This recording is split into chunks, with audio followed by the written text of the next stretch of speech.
ഞാനിത്തിരി സാമ്പാർ പൊടി പൊടിക്കാനാണ് കേട്ടോ. ഹലോ, എല്ലാവർക്കും പുതിയൊരു വീഡിയോയിലേക്ക് സ്വാഗതം. അപ്പം നമ്മൾ സാമ്പാർ പൊടി വീട്ടിൽ തന്നെ പൊടിക്കുകയാണ്. അപ്പോൾ അതിനായിട്ട് ഞാനൊരു 1/4 കിലോ മല്ലി എടുത്തിട്ടുണ്ട്. ഒരു 10-15 ചുമന്ന മുളക്, പിരിയനല്ല, കാശ്മീരി എന്നല്ല, സാധാരണ എരിവുള്ള മുളക്, വറ്റൽ മുളക് എന്ന് പറയാൻ. എന്നിട്ട് പിന്നെ ഒരു ഉലുവ ഇട്ടിട്ടുണ്ട്. ഇതാണ് ഉലുവ ഒരു 2 ടേബിൾ സ്പൂൺ ഇട്ടിട്ടുണ്ട് കേട്ടോ. പിന്നെ കായം ഇത് ഞാൻ വേറെ വറുത്തതാണ് കേട്ടോ. വേറെ വറുത്തിട്ട് ഞാൻ ഇതിൽ തന്നെ ഇട്ടതാണൊന്ന്. ഇത് ഇതൊന്ന് നമ്മൾ ആദ്യം തന്നെ അമ്മിക്കുട്ടി എന്തെങ്കിലും ഒന്ന് പൊടിച്ചെടുക്കണം ആദ്യം തന്നെ, അല്ലെങ്കിൽ മിക്സി കേടാവും. പിന്നെ മില്ലിലൊക്കെ പൊടിപ്പിക്കുകയാണെങ്കിൽ 1 കിലോ ഒക്കെ ആണെങ്കിൽ കുഴപ്പമില്ല. അപ്പോൾ നമുക്ക് അങ്ങനെ തന്നെ ഇട്ട് കൊടുക്കാം. ഇത് ഞാൻ കായം ഇനി ഒന്ന് പൊടിക്കണം, ഇല്ലെങ്കിൽ നമ്മുടെ മിക്സി കേടാവും. പിന്നെ നമുക്ക് ഇതിൽ പരിപ്പ് ചേർക്കാം, തോരപ്പരിപ്പ് ചേർക്കാം, കടലപ്പരിപ്പ് ചേർക്കാം, പിന്നെ ജീരകം ചേർക്കാം. ഞാനിത് ഉഴുന്നും വറുത്ത് വെച്ചിട്ടുണ്ട് ഇവിടെ. ഇതെല്ലാം കൂടി ഒന്ന് മിക്സിയിലിട്ട് പൊടിച്ചാൽ നമ്മുടെ സാമ്പാർ പൊടി തയ്യാറായി.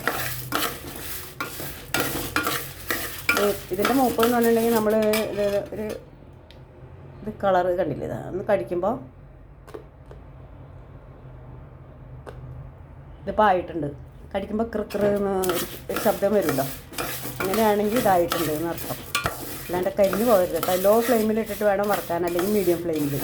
ഹൈ ഫ്ലെയിമിലിട്ടാൽ കരിഞ്ഞ് പോകും. ഇതിപ്പോൾ നല്ല മണം വരുന്നുണ്ട് കേട്ടോ, അടിപൊളി മണം വരുന്നുണ്ട്. ഞാൻ ഓഫ് ചെയ്യാൻ പോവുക, സ്റ്റവ് ഓഫ് ചെയ്യാൻ പോവുകയാണേ. ഇതാ ഞാൻ ലോ ഫ്ലെയിമിലിട്ടേ കണ്ടോ.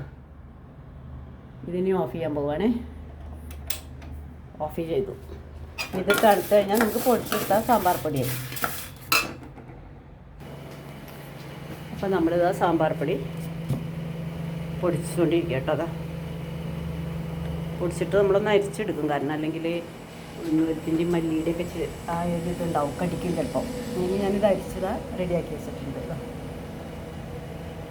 അപ്പോൾ ഇതാണ് നമ്മുടെ സാമ്പാർ പൊടി കേട്ടോ. വളരെ ഈസി ആയിട്ട് തന്നെ ചെയ്യാം നമുക്ക്. മെനക്കെടണം കുറച്ച് നേരമൊക്കെ. അതിപ്പോൾ നമ്മൾ ബുദ്ധിമുട്ടാതെ ഒരു കാര്യം ചെയ്യാൻ പറ്റില്ലല്ലോ.